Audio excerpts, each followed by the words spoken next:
네, 거짓의 시대를 끝장내고 진실의 시대를 열어갑니다. 뉴스토마토 끝장 뉴스 라이브 3월 19일 수요일 라이브 시작하겠습니다. 아, 정말 비극적인 소식이 바로 들어왔는데요. 저희 광화문 스튜디오 그 서울시청 건너편에 있거든요. 그 바로 옆에 있는 서울도시건축 전시관이라고 있어요. 그 성공회 그 교회 앞에 있는 건물인데 거기 옥상에서 한 분이 윤석열 대통령 지지한다고 하면서 분신하셨던 사건이 며칠 전에 있었는데 돌아가셨다고 합니다. 아, 참 안타깝네요.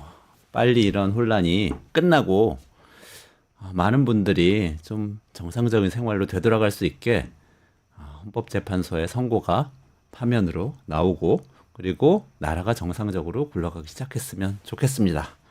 네, 오늘도 같이 우리들의 뉴스를 아주 깊이 있게 해설해 주실 세 분 모셨습니다. 박영식 시사 에디터님, 윤형중 랩 2050 대표님, 그리고 신유진 변호사님. 네, 안녕하세요. 반갑습니다. 안녕하세요. 네, 반갑습니다. 안녕하세요. 네, 네. 신유진 변호사님 또 반갑습니다. 네. 이렇게 또 저희 스튜디오에 모시게 돼서 영광입니다. 네. 자, 첫 번째 소식부터 들어볼까요? 박 에디터님. 네. 끝장 이슈 첫 번째는요. 끝장은 오늘도 못 내는 지금 5시 정도니까 저희 방송 끝나기 전에는 좀 그 끝장을 좀 냈으면 좋겠는 주제가 있습니다. 탄핵 심판 선고일 지정 오늘도 안 됐습니다. 아. 예, 오늘도 안 됐고 아직 발표가 되지 않았고요. 네네. 어제 밤에 TV조선 단독 보도와 오늘 연합뉴스 TV의 단독 보도를 보면 이건 뭐 언론사의 예측이다 보니까 이게 뭐 정확하진 않은데요. 정확하지 않을 가능성이 높습니다. 예, 뭐 저희가 뭐 늘 짚었지만 일단 TV조선은 헌법재판소가 이번 주에 윤석열, 한덕수 탄핵 심판 선고 어려울 것이다 라는 단독 보도를 어젯밤에 냈고요. 네. 그리고 오늘 오후에 계속 연합뉴스 TV가 속보를 내보내고 단독 보도를 내고 있는데 오늘도 헌법재판소가 이 선고 기일을 통지 안 할 것이다. 안 할 듯이라고 해서 최장 기간의 평의가 지속되고 있다라는 그런 보도를 내고 있는데 두 보도의 공통점은 동일합니다. 이제 이유는 늦은 저녁인 어제까지도 평의를 이어갔고 오늘도 뭐 평의를 이어가고 있는 그런 상황이지만 여전히 정리할 쟁점이 윤석열 탄핵 심판과 관련돼서 적지 않다. 세부 쟁점별로 어쨌든 위헌 여부를 판단하고 있는 단계이긴 한데 이게 어쨌든 합의를 볼 수 있는 내용들이 여전히 좀 남아 있다. 협의를 이어가고 있다라고 지금 보도를 하고 있습니다. 그래서 선고 일정 확정 단계나 결정문 작성이나 아직 이루어지지 않았다라고 보도를 하고 있는데요. 이건 어디까지나 그런 듯이라고 붙여서 제목을 달았기 때문에 기자들의 이 어떤 보도 근거가 뭔지는 모르겠지만 이것도 어디까지나 언론사들의 예상이 이렇게 나오고 있다. 하지만 그리 썩 유쾌하지는 않다. 이렇게 정리를 할 수 있겠습니다. 정보가 있는 건 아니고 어쨌든 다들 예상이죠. 예상이라고 봅니다. 예, 보도 전문을 다 꼼꼼히 뜯어봤는데요. 이게 뭐 대부분 언론사 취재에 따르면 TV조선 취재를 종합하면 이렇게 나오기 때문에 뭐 문영배 재판관을 취재를 한 것인지 아니면 뭐 정영식 재판관을 취재를 한 것인지 아니면 실제 선고기일을 통지받은 탄핵소추위원단 쪽인 뭐 모르겠습니다. 우원식 국회의장이나 정청래 단장을 취재한 것도 아닐 텐데 그쪽에서 실제 확정을 해준 것도 아니거든요. 근데 이제 이런 보도가 나온다라는 것은 어디까지나 저희도 할 수 있는 뇌피셜 정도를 일단 정리하는 게 좋을 것 같습니다. 근데 이게 3월 25일에 최종 변론이 있었잖아요. 네. 그러니까 지금 너무 2월 늦어지고 있는 거죠. 25일 이죠. 2월 네, 25일. 네. 2월 네. 25일. 3월 19일이니까 그러면은 4주 된 거죠? 너무 오래 가는 거 아니에요? 그렇죠. 그러면서 이제 다양한 예측들이 나오고 뭐 어쨌든 이 결론 파면이라는 결론을 바꿀 수는 없다. 왜냐하면 국헌 문란이라는 게 헌법 기관을 무력화시키려는 것이고 중앙 선관위에 군대를 보낸 것을 인정 스스로 하지 않았습니까?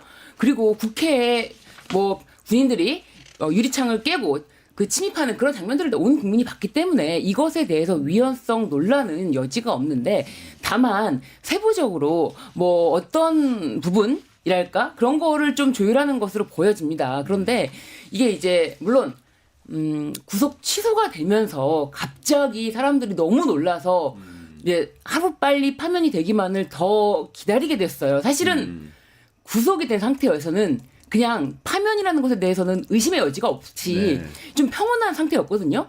근데 풀려나면서 김치찌개를 먹네 뭘 하네라고 하니까 그렇죠. 사람들이 이제 마음이 완전히 이제 못 기다린다라는 마음으로 돌아섰고 그러면서 늦어지는 거 아니냐. 이게 연결된 거 아니냐. 구속이 취소되면서 혹시라도 이래서 분위기가 바뀌는 거 아니냐. 이런 의심이 있는 것 같은데 저는 파면에 대해서는 헌재 재판관들이라면 누구보다도 이건 전원 일치로 8대 0으로 결론 나올 것이다. 다만 선고일이 좀 늦어지는 점에 대해서는 국민의 한 사람으로서 집회에 참석하는 100만 분의 1의 사람 시민으로서 좀 매우 좀 힘들다. 기다리기가 힘들다. 이런 생각이 듭니다. 신 변호사님은 낙관적으로 보시는 것 같은데 네. 사실은 저도 아까 그 낮에 전직 국회의원 한 분 만났는데요. 그분이 걱정하더라고요. 아니 우리가 보기엔 상식적이라고 그래도 헌법재판관 사이에는 이견이 있는 경우도 많아요. 또 이런 식의 얘기도 해서 다투느라고 그런 거 아니냐, 인용이냐, 아니냐. 그런 걱정하는 분들도 많은데. 그럴 가능성은 만났던 국민의힘 쪽 의원이었나 생각이 듭니다. 아니에요. 아니고 엄청 초조한 네. 상태에서 그런 이제 걱정을 막 하시더라고요. 네. 좀 더 이 문제에 대해서 이제 뭐 걱정을 하다 보면은 이런 저런 생각은 들 수 있지만 결론에 대해서 의심할 여지가 있습니까? 결론에 대해서 의심할 여지가 없지만 다만 왜 이렇게 늦어지는 것이냐 이제 그런 걱정에 뭐 한 목소리가 아닐까 생각이 듭니다. 보통 말씀하시죠. 네, 와 이렇게까지 늦어질 거라고 사실 누가 예상을 했겠습니까? 진짜. 안색이 안 좋으세요, 네. 지금 윤 대표님. 너무 그러니까 헌법재판관 분들에게 사실 정말 빨리 결정을 해주셨으면 하는 이제 간절한 마음이 있는데요. 근데 이제 아마 다들 뇌피셜이잖아요. 왜 늦어지나? 예, 알 수가 없잖아요. 그런데 이제 아마도 윤석열 변호인 측에서 절차적 문제를 많이 제기를 했었잖아요. 변호사님도 잘 아시겠지만 뭐 검찰의 공소장을 증거로 인정할 수 있느냐 여부, 뭐 2020년 형사소송법 개정으로 이제 그렇게 하면 안 된다라는 또 절차적 문제 제기 이런 논의에 대해서 그러니까 헌법재판관들이 이번에 단순히 그 계엄 상황에 대한 위헌적 그 결정보다는 위헌이냐 아니냐에 대한 결정보다는 이 절차적 사안에 대한 법률 해석, 헌법상의 해석 그리고 이 법 재판 과정의 절차상의 그 합법성의 해석 이런 것까지도 다 해야 되는 부담을 안고 있는 것이 아닌가. 그러니까 예를 들면은 그 지기현 판사 때문에 우리가 뭐 구속 연장 기간을 시간으로 할지 뭐 날짜로 할지 이런 것까지도 그 논란이 됐잖아요. 그러니까 그걸 대법원까지 가보자 이런 얘기가 나왔잖아요. 그러니까 그런 것처럼 이런 모든 절차적인 것까지도 명확한 해석을 해야 되는 그런 부담을 그게 명확하지 않으면 그게 이제 불복의 소지가 될까봐 그것까지도 이제 해석을 명확하게 해야 되는 부담을 안는 것이 아닌가. 그러니까 예를 들면요.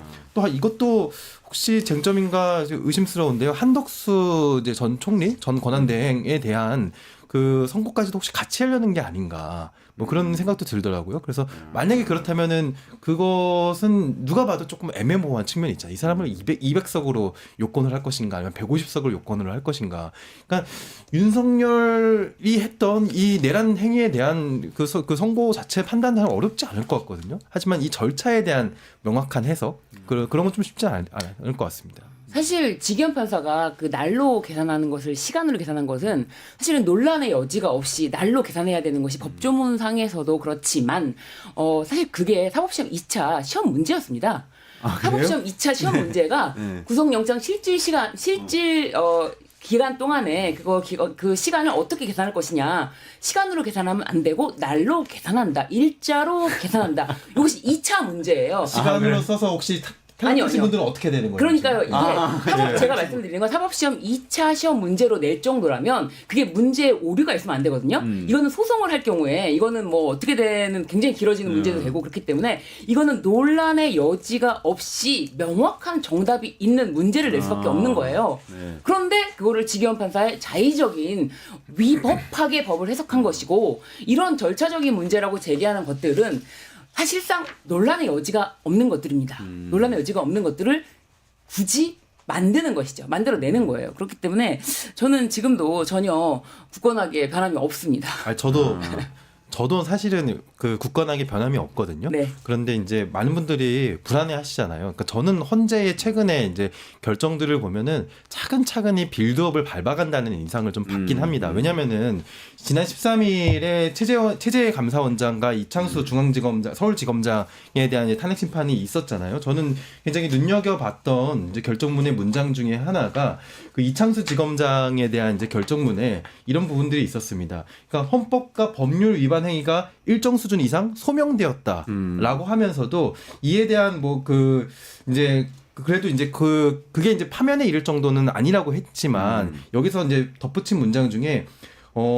그래서 만약에 이제 그런 탄핵 소추가 부수적으로 정치적 목적이나 동기가 내포되어 있다고 하더라도 이런 법률 위반이나 헌법 위반이 있었기 때문에 탄핵 소추권이 남용되었다고 단정할 수는 없다라고 얘기를 네네네. 했습니다. 네. 최근에 뭐 거리에 이제 그 윤석열 지지하시는 분들, 탄핵 반대하시는 분들이 많이 얘기하는 것 중에 하나가 이 야당의 탄핵 남발 자체가 거의 그거 자체가 내란적 행위이기 때문에 대통령의 계엄은 거기에 대한 뭐 응분의 조치이다. 약간 이런 식의 논리의 빌드업을 짜고 있잖아요. 근데 네. 그 빌드업을 다 이제 이 그 결론으로서 무너뜨렸거든요. 그래서 저는 나름의 헌재도 그 모든 절차들을 하나씩 확실하게 하려는 것이 아닌가. 약간 그런 생각이 듭니다. 그럼 주문이 파면이라는 사실은 흔들림이 없다. 아무리 여기까지 얘기를 한다고 하더라도 너무 늦어지니까 일단 오늘 지금 5시 11분이네요.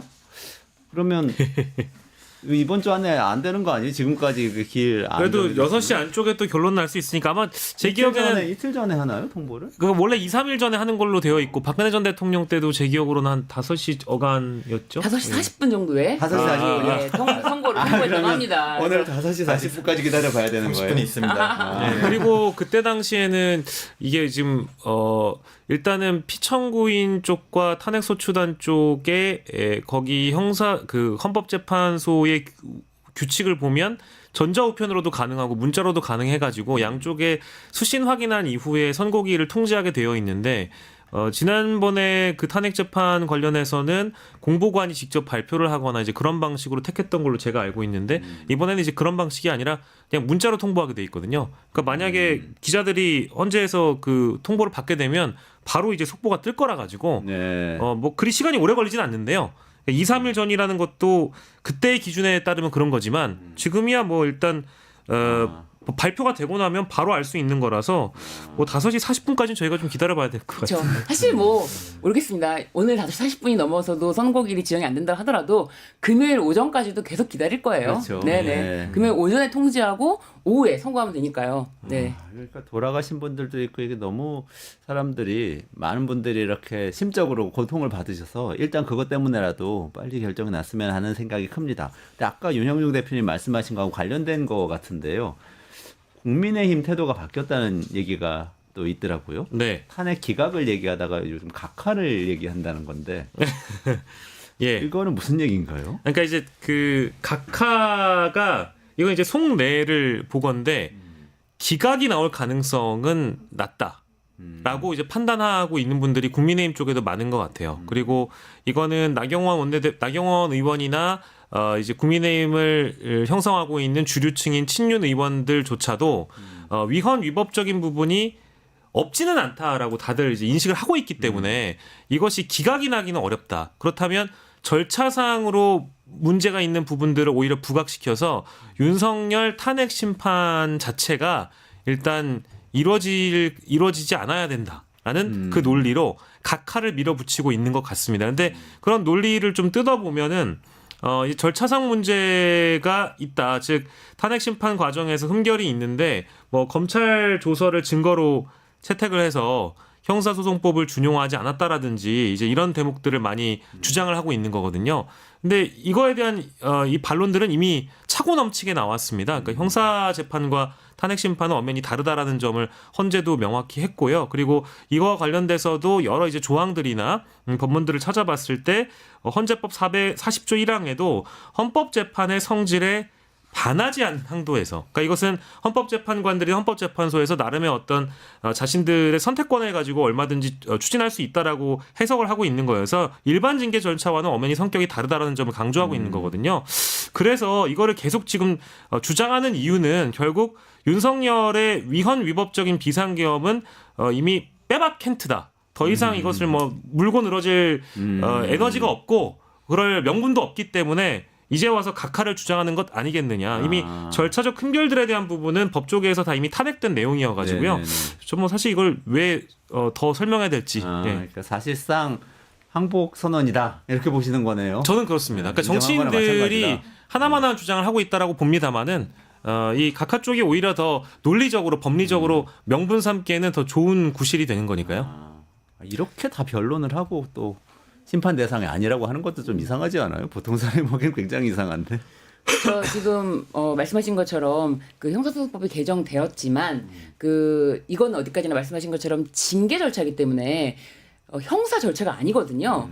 그렇기 때문에 이것에 대해서 증거로 삼는 것에 대해서는 그 헌법재판 진행 과정에서 재판관 전원이 평의를 거쳐서 만장일치로 다 계속 확인하면서 진행했던 사안이기 때문에 사실상 각하를 국민의힘 쪽에서 주장하는 것이지 이 각하 대상이 될 것이라면은 그렇게 헌법재판관이 전부 만장일치로 평의를 거쳐서 심리를 진행하지는 않았을 것이다. 그렇죠. 예, 그렇게 보여집니다. 네. 그러네요. 이거는 많이 논의할 필요도 없이 어쨌든 국민의힘도 현실을 인정한 것 같다. 이렇게 해석을 할 수가 있겠네요. 그럼 진정한 의미의 각하를 주장한 게 아니라 말장난하려고 그런 게 아닌가라는 생각도 좀 들어요. 이철우 경북도지사가 그 SNS에다 각하 보고 싶습니다. 막 이렇게 올렸다는 거 아닙니까?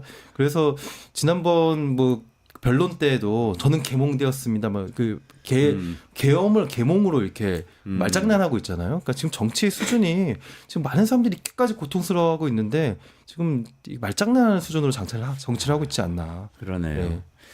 일각에서는 지금 이렇게 막 날짜가 늦어지는 거는 사실 헌법재판소 재판관들이 정치적 고려를 하고 있기 때문이다. 이재명 대표의 항소심 선고하고 뭔가 맞추려고 하는 것 같다. 이런 얘기를 하는 사람들도 있어요. 어떻게 보세요? 그 대표적인 사람이 이제 나경원 의원인데요. 나경원 의원이 이제 탄핵 심판 결론을 3월 26일에 이재명 대표의 공직선거법 2심 선고가 항소심 선고가 내려지는 날인데 이제 그 이후에 해야 헌법재판소가 어떤 재판 운영에 대한 비판, 어떤 결론이 나더라도 그 결론에 대한 비판을 뭐 편향성 내지는 정파성, 혹은 정치적 균형을 맞춘 헌법재판소의 결론이라고 국민들이 이해하지 않겠느냐. 즉 그런 부담들을 덜기 위해서는 이재명 대표의 탄핵 심판이 끝나고 결론을 발표하는 것이 좋다라고 주장을 하는 건데요. 그래서 저는 이것도 사실 이해가 안 됩니다. 그러니까 이제 야당 대표의 본인 혐의와 관련된 재판이 끝나서 헌재의 결론이 나와야만 헌재의 그 결론을 대다수의 국민들이 믿을 수 있을 것이다. 이거는 오히려 더 이 헌법재판소 자체를 더 의심케 만드는 발언이 아닌가. 그 절차적으로 지금 논의하고 있는 헌법재판관들의 평의 기간을 기다려주고 숙고하는 것들을 우리가 더 믿어주는 것만이 방법이지. 지금 이렇게 뭔가 더 의심스럽다라고 굴레를 씌우고 프레임화하기 위한 주장이라고 저는 보여지거든요. 그래서 이것도 사실은 상대하기가 대응하기가 좀 뭐랄까 좀 저렴한 주장이라고 저는 개인적으로 생각하고 있습니다. 이거를 뭐 기사로 써주는 것 자체가 상당히 좀 안타까운 일이죠. 그걸 노린 건데요. 정치적 고려는 하고 있죠. 왜냐하면은 이 판결 선고 자체의 파급력이 워낙에 크기 때문에 정치적 고려는 하고 있죠. 하지만 정치적 고려라는 거는 그런 일정에 대한 고려를 다른 재판과 연계해서 한다는 것은 오히려 나중에 그 안 좋은 평가를 받을 수밖에 없습니다. 그러니까 그 나경원 의원의 희망 사항이에요. 왜냐면은 2심 재판이 이뤄지면 원래 633 원칙에 따라서 3개월 내에 뭐 안 그랬긴 했지만 3개월 내에 대법원 판결이 있어야 되잖아요. 그러니까 최대한 헌재 선고를 늦추면 어떻게 보면 대법원 판결이 그 대선 중에 나오기를 기대하는 것이겠죠. 하나의 근데 가정을 해보면 만약에 헌법재판소 선고가 먼저 나오고 그 다음에 사법부 결론이 또 나올 거 아니겠습니까? 그럼 제가 바꿔 얘기해 보면 만약에 이번 선고에서 인용이 떨어집니다. 그러면 아마 국민의힘 쪽에서는 다른 주장을 또 할걸요. 공직선거법 그 2심 재판부가 헌법재판소의 인용 결정을 보고 심리적인 압박을 받아서 이재명 대표에 대한 재판을 또 하는 거 아니냐. 근데 중요한 건 나경원 의원이라는 분은 판사 출신이라는 거예요. 그러니까 본인이 그래요. 재판하거나 판결을 할 때 그런 식의 정치적 고려를 많이 하면서 재판을 했는지 일단 묻고 싶고요. 이제 그런 사고를 가지시지 않는 한은 이런 주장을 할 수 없다라는 겁니다. 그리고 저는 사실은 26일 이재명 대표의 재판에 대해서 항소심에 대한 그 재판 진행 과정은 사실상 많은 언론 보도가 있지 않았거든요. 그 과정에서 하나가 재판부에서 검찰 측에다가 공소장 변경을 요구했어요. 도대체 어떤 발언이 허위 사실 공표냐. 한번 발언한 부분을 좀 밑줄을 그어라. 그러니까 검찰이 해석에 의해서 이렇게 한 거죠? 라고 하면 검찰이 내라고 했습니다.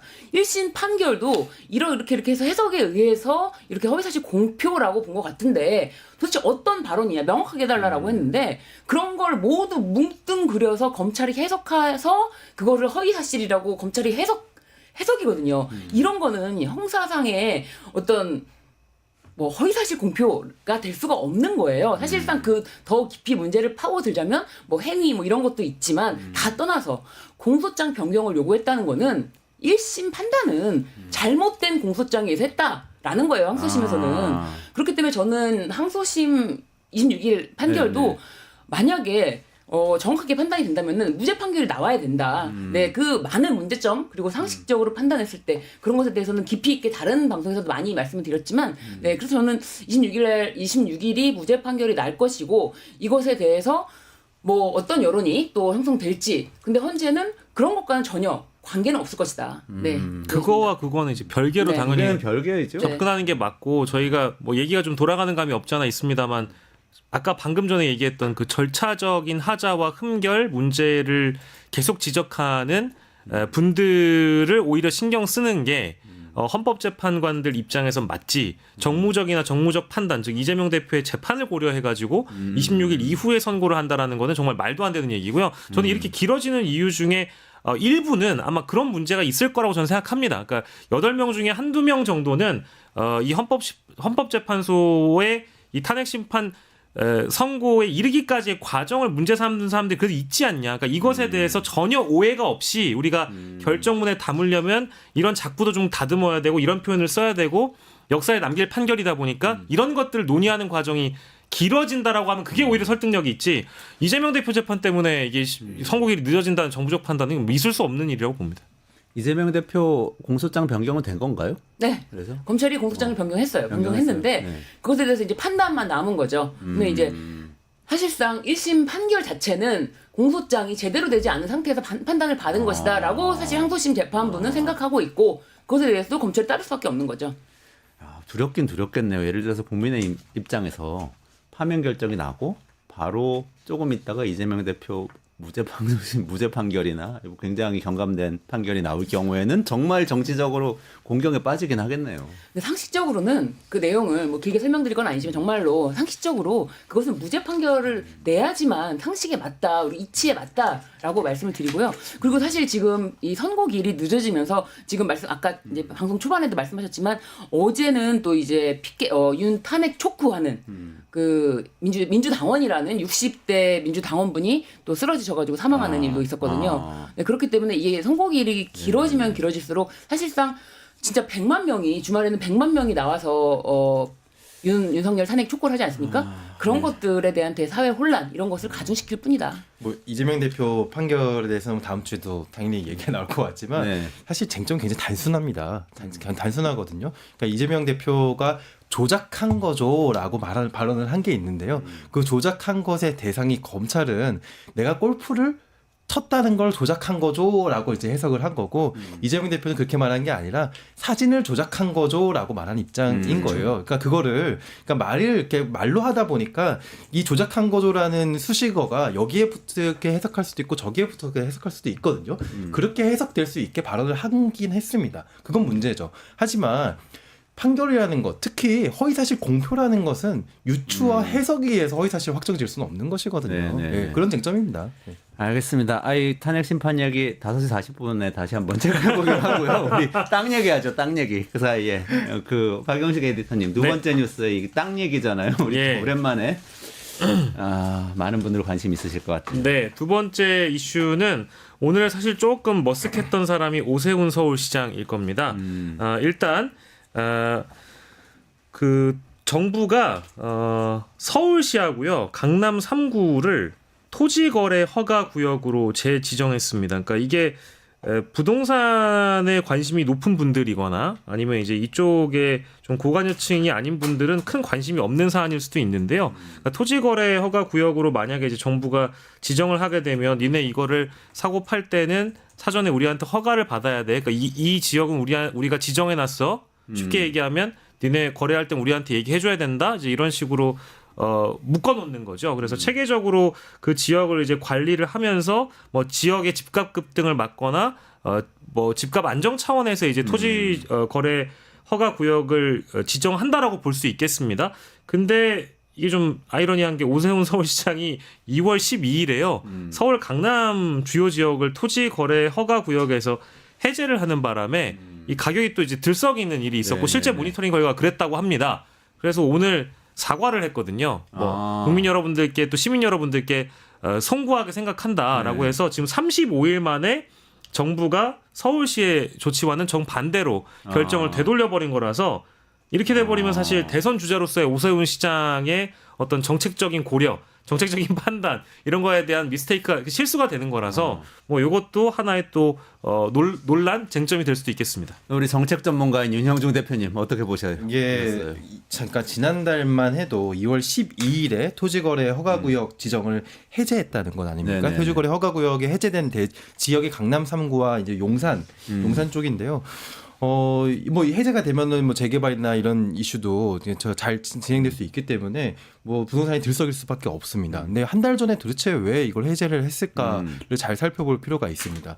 그러니까 우리나라가 그 작년에 금리를 인하시킬 수 있었던 몇 번의 그 시기들을 놓쳐버렸는데요. 그때 왜 그랬냐면은 부동산이 꿈틀댔기 때문이었거든요. 근데 고금리 시기에 왜 부동산이 맞아요. 꿈틀대지? 이상한 일이잖아요. 네네. 그 연원을 따지고 들어가면 윤석열 정부가 이 시기에도 막 특례 보금자리로 막 40조, 50조 쏟아붓고 하면서 억지로 이렇게 부양시킨 측면이 있었거든요. 자영업자들은 빚 있는 분들은 금리가 높아서 굉장히 힘든데. 굉장히 힘듭니다. 자영업자 통계도 작년 12월보다 올해 2월이 20만 명이 줄었어요. 이거 어떻게 설명이 될까요? 20만 명. 네. 아유, 20만 명이 그만두신 줄어드는 거죠. 너무 힘들어서. 다 폐업한 겁니다. 네. 근데 이제 그 사이에 이렇게 경기가 어려운 상황에도 집값, 특히 몇몇 지역의 집값은 놀랄 만큼 올랐고요. 그게 불과 한 달 전에 토지거래 허가구역 지정을 해제하면서 한 달 사이에도 들썩였다는 겁니다. 근데 그때 도대체 왜 해제를 했을까? 아마 그 시기에 오세훈 시장은 그 차기 이제 대선 후보로 이제 거론이 네네네. 되고 있었기 때문에 아마 당내 선거에서 이제 그 경선이나 이제 선거인단이나 당원들에게 선택을 받으려면은 그 당원들이 많은 강남 3구와 용산구 쪽에 그런 이제 선택을 받고 싶어 하려는 그런 취지가 아니었을까라도 한번 의심을 해봐요. 그래서 혹시 그런 취지였다면 본인의 대권 가도에 도움이 되기 위해서 이 부동산 시장을 망친 그런 정책 실패를 했다고 볼 수 있거든요. 그렇기 때문에 오늘만큼은 오세훈 시장이 굉장히 비판을 세게 받아야 되는 그런 타이밍이고요. 근데 다만 그래도 한 달 만이라도 이렇게 욕먹을 걸 각오하고서 해제했다는, 다시 재지정했다는 것은 저는 그래도 다른 국민의힘 국회 그 정치인들보다는 그래도 나은 행보가 아닌가라는 생각도 한편으로 듭니다. 그 토허제라는 게 뭐죠, 정확히? 그 강남 3구에서 예를 들어서 한 달 전 이전에 집을 팔려고 하면 그러면 허가를 받아야 되는 건가요? 집 말고 토지입니다. 토지 거래 시에 허가를 받아야 되는 겁니다. 집에 근데 이 토지거래 허가구역으로 강남 3구가 묶여 있는 경우에 뭐 지금 용산까지 지정이 됐지만 주택의 경우에는 실거주자는 사실상 뭐 허가라고 할 것 없이 실거주자는 구매할 수가 있는 거예요. 그러니까 이제 갭 투자. 내가 실제로 살진 않는데 전세 끼고 사는 거 요런 거만 이제 못하게 금지해 놓는 거예요. 주택의 경우에는. 그렇기 때문에 실거주자가 사실 그 지역으로 진입하는 데 있어서는 사실상 구매를 할 수가 있고 그리고 갭 투자, 투기 방지 목적입니다. 그러니까 이 토지 거래 허가 구역 마치 뭔가 허가 이런 것 때문에 뭔가 규제 같지만 이거는 어디까지나 실거주자의 주택 구매 활성화 그리고 투기 억제 이런 목적이 있는 거지 전혀 그 실제로 그 지역에 들어가서 생활하고자 하는 뭐 실거주자에게는 전혀 아무런 뭐 제한이 없는 거나 마찬가지거든요. 오로지 투기 억제 목적인데 이거를 아무런 생각 없이 이렇게 해제하더라도 집값이 오르지 않을 거야. 이런 예측하에 이거를 전격적으로 해제했어요. 그러면서 뭐 조금이라도 규제를 해제해서 시민들에게 뭐 권리를 더 준다면은 해제하겠다라고 했는데 이건 35일 만에 해제 다시 송구합니다라면서 고개를 숙였잖아요. 사실상 이 서울시장 오세훈 서울시장이 9일 만에 정책을 폈다가 철회한 것도 있어요. 자, 정확하게 기억 못 하시겠지만 2023년 12월 달에 12월 27일 전격적으로 명동 서울역 이 부분에 광역버스가 굉장히 많이 다니거든요. 아 기억납니다. 버스의 그 정류장을 정류장. 예, 지정을 해버리는 거예요. 여기만 정차해. 그전에는 몇 가지 노선이 한 군데 정차를 하면서 시민들이 맞아, 자유롭게 맞아. 탔단 말이에요. 네네네. 그렇게 시민들은 다 질서를 유지하면서 오고 가면서 타면서 했는데 이걸 갑자기 버스 너는 여기만 정차해라고 하니까 갑자기 서울역에서 명동까지 가는데 2시간씩 걸리고 그랬어요. 네. 진짜로. 혼란이 진짜로. 있었죠. 엄청난 혼란이 대혼란. 있었어. 맞아. 그래서 맞아. 그 시민들이 막 1,000명이 거기 발이 묶여가지고 아, 맞습니다. 막 거기를 버스 정류장을 갈래도 갈 수가 없는 거예요. 다른 사람들이 막혀서 그 정도로 막막했던 그런 상황은 9일 만에 종료가 됐거든요. 근데 그런 거를 전혀 예측하지 못하고 어떤 정책을 펼치고 그리고 철회하고 이런 자가 서울시라는 이 거대한 이 지금 수도를 책임지는 정책 운영자라는 게 정말 너무 그러니까 개탄스럽습니다. 몇 가지 있는 것 같아요. 그러니까 이번 지난 2월에 토지거래 허가 구역과 관련돼서 해제를 했는데 이 해당 지역만 적용이 된 게 아니고 집값 상승이라는 거는 예를 들어서 마포구를 지정해 놓으면 마포구 그 이외의 지역들도 같이 이제 들썩이는 효과가 있잖아요. 그러니까 집값 안정이 전혀 안 됐던 상황. 즉 이번에도 보면 용산도 같이 포함됐는데 그때 2월의 결정 이후에 마포, 용산, 성동구나 이쪽 지역까지도 집값 상승세가 확산이 되면서 이게 어쨌든 큰 문제가 되니까 지금 30 며칠 만에 이걸 다시 묶어버린 거잖아요. 그러니까 이거는 뭐 서울시장의 정책적 실패고 전략적 미스라고 봐야 되겠죠. 그러니까 이게 해당되는 내용은 주거 지역은 이제 60제곱미터 이상이거든요. 네네. 그러니까 아까 변호사님 말씀하신 대로 실거주 목적에는 이 허가가 안 해주는 경우가 없어요. 네네. 안 해주는 경우가 네. 없기 때문에 그 명백히 투기적인 목적, 그러니까 명백히 집주인이 들어가 살 경우에는 네. 뭐 다 허가가 난다. 예, 갭 투자하는 목적 이거에만 허가를 안 해준다는 네. 거거든요. 네. 그러니까 그럼 흐름으로 보면 이렇잖아요. 윤 대표님께 여쭤보고 싶은데 작년에 이렇게 쭉 계속 금리를 낮춰야 된다는 얘기가 굉장히 많았고 부동산 PF 문제 이런 것들 많았는데 안 낮추고 여러 부담이 건설업계 하고 그 부채 지고 있는 자영업자들 이런 분들한테 갔잖아요. 근데 흐름으로 보면은 이제 한국은행에서 기준금리 낮추기 시작했단 말이죠. 네.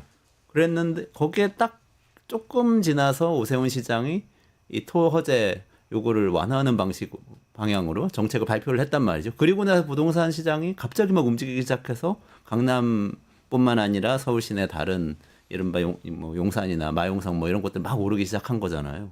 이런 흐름이 지금까지 온 거죠. 그렇습니다. 그러면서 최상목 권한대행도 사실 경제부총리잖아요. 그래서 네. 지금 부동산 값 잡겠다고 또 얘기를 하고는 있는데 그러면 잡을 수 있는 건가요? 지금 다시 되돌려가지고? 한 달 전에 이 조치를 막았어야죠. 한 달 전에 이 조치를 달 전에. 막았어야 했고 그리고 앞으로 금리 정책을 유효한 수단으로 가져가기 위해서도 부동산을 관리하는 게 굉장히 중요하거든요.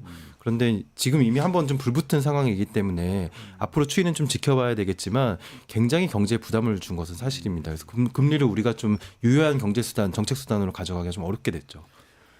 그러면은 이거는 사실 오세훈 시장이 조금 실수해가지고 뭐 한 달 만에 정책을 물리겠어요. 그럼 다시 부동산 값은 제자리로 돌아올 거예요.라고 이야기한다고 해서 그렇게 될 거인 문제가 아니고 한번 이렇게 터지기 시작해서 뭔가 계속해서 이 부동산 시장에 고삐가 풀린 이 가격이 더 오르면서 금리를 더 추가로 인하하지는 못하는 상황에서 자영업자들은 더 어려워지시고 문을 닫아야 되는데 빚 부담은 계속되고 이게 전체적으로 경제가 악화되는데도 영향을 줄 수 있는 거잖아요. 예, 지금 그러니까 오세훈 시장이 부동산만 영향을 주는 게 아니고 지금 경제 전체에 대해서 경제 전반에 큰 문제가 부담을 될 수 줬죠. 있는 큰 정책 결정 실패를 한 거잖아요. 그렇습니다. 이게 이제 기간으로 따지면 이제 언론 보도를 종합하면 이때 오세훈 시장이 선택한 이 토지거래 허가 구역 해제 때문에 약 3년 한 반 만에 그러니까 2021년 이후입니다. 그러니까 3년 반 만에 그 해당 지역 특히 강남이나 잠실 이쪽에 최고가 찍은 아파트가 등장했다는 거예요. 그래서 실거래를 한 지역을 찾아보니까 송파구 잠실 이쪽에는 전용 면적 84제곱미터 아파트짜리가 지난달에 30억 원에 거래가 됐다고 합니다. 잠실에 30억 원. 예. 그러니까 평당 1억을 만든 거죠. 30평짜리죠. 그렇죠. 평당 1억을 그러니까 오세훈 시장이 평당 1억을. 만들어줬다라고 지적이 나왔고요. 근데 이 지역만 그런 게 아니라 뭐 그 주변 지역으로도 확산돼가지고 잠실 주공 5단지 아파트도 마찬가지로 전용 76제곱미터가 31억 7천만 원에 거래가 됐다고 하니 이거를 3년 반 만에 이렇게 고점을 찍게 만든 사람은 누구였는가? 뭐 오세훈 시장이 만들어 주신 거죠.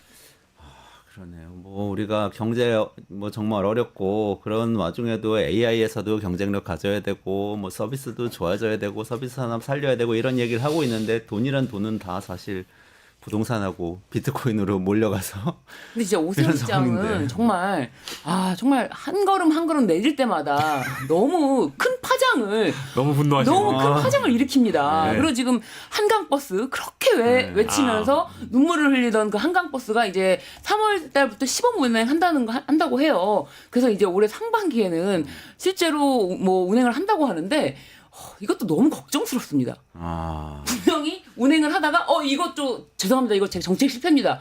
이렇게 해버리면 그만입니까? 아니 정말 어떤 뭔가를 해보고 틀렸네 아니네 이런 식으로 할 거면 그냥 그만두시는 게 낫다. 대선 생각하지 말고 그냥 하루라도 빨리 내려오시는 게 정말 서울시를 위해서 낫다. 근데 갑자기 한강 그 버스를 얘기하시니까 네. 사실 오세훈 시장이 과거에 했던 한강 수상 택시 기억나세요? 네. 한강 수상 택시라는 게 사실 있었거든요. 있었죠. 출퇴근용으로. 네. 근데 그것도 사실 방송이가 좀 죄송한데 망했어요. 망했죠. 막 기억나실 겁니다. 그게 예전에 무한도전에도 나오고 그랬어요. 지금 수상택시가. 운영을 하고 있나요? 아니요. 이미 저조했다가 실패한 사업이 됐는데 네.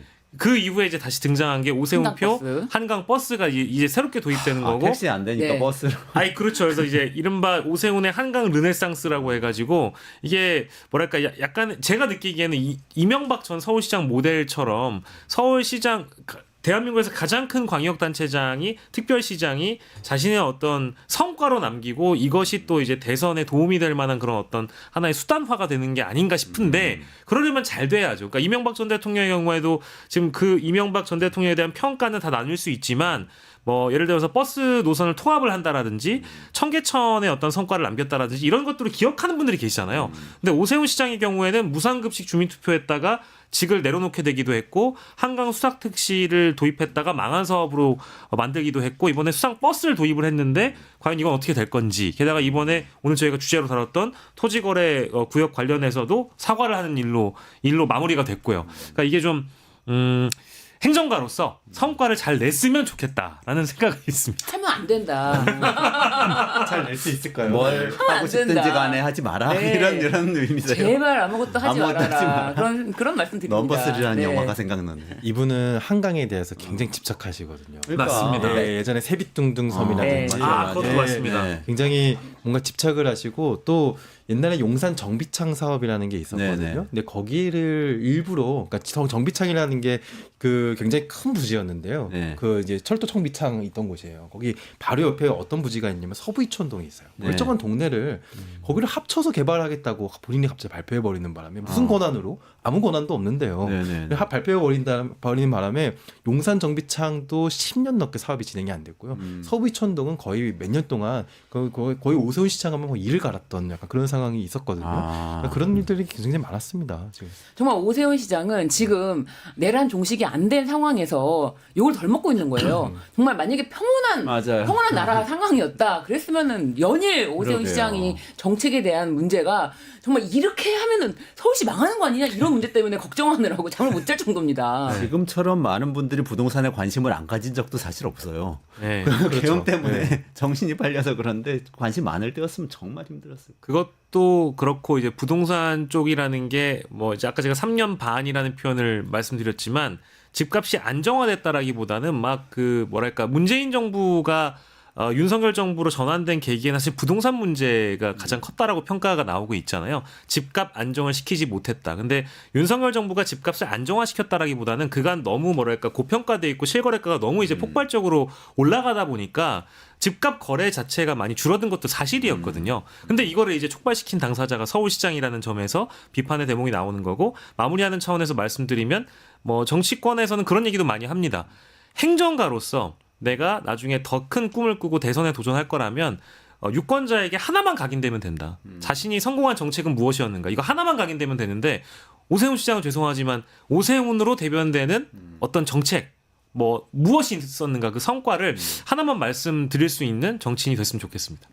그렇군요. 좋은 결론인 것 같아요. 덕담을 해주시죠. 덕담인가요? 아니 근데 이게 저는 하나밖에 안 생각나는데요. 아, 어떤 무상급식 반대. 무릎 꿇고 저는 그게 생각나요. 그게 너무 강하게 하게 됐어. 부잣집 자제분들과 가난한 집 아이들, 예. 네네, 자제분과 아이들. 이거는 아주 그냥 부잣집 자제분들 가난한 집 아이들이라고 표현했죠. 네네. 오세훈 시장이. 네, 생각에 딱 인이 박힌 것 같아요. 아. 자제분 이 말은 그냥 아주 그냥 기본으로 나오더라고요. 부잣집은 자제고 네. 가난한 집은 아이들. 아이들이에요. 네. 근데 그 그렇게 표현을 표현이 해서. 논란이 많이 되긴 했습니다. 아, 예. 많이 됐죠. 근데 그게 너무 그 사람들이 인이 박힌 그냥 너무 자연스러운 표현을 그렇게 계속 하더라고요. 그래서 참. 그러니까 어쨌든 이런 모든 일들이 생기는 데는 근본적으로는 저는 철학의 문제가 있는 것 같아요. 오세훈 시장은 어쨌든 단칼에 뭔가를 개발해서 깔끔하게 멋있게 뭘 보여줄 수 있을 거라고 생각하는 거예요. 도시라는 존재를 그렇게 보고 있는 것이고 사실 근데 도시라는 건 그렇게 만들어지지 않고 많은 사람들이 막 꾸역꾸역 공동체를 만들어서 막 살아가는 과정에서 조금씩 바뀌면서 좋아지고 하는 거잖아요. 그런 시간을 견디는 힘이 있어야 대권도 도전하실 수 있지 않을까 하는 생각이 들고 하나 더 다뤄야 되니까 예. 박영식 에디터님 넘어가 보도록 하죠. 네, 마지막 끝장 이슈로 가도록 하겠습니다. 마지막 끝장 이슈는 어제 저희가 이제 방송에서 검찰이 드디어 김성훈 대통령 경호처 차장과 이광우 본부장에 대한 구속영장을 청구했다. 이제 각각 네 번째, 세 번째였습니다.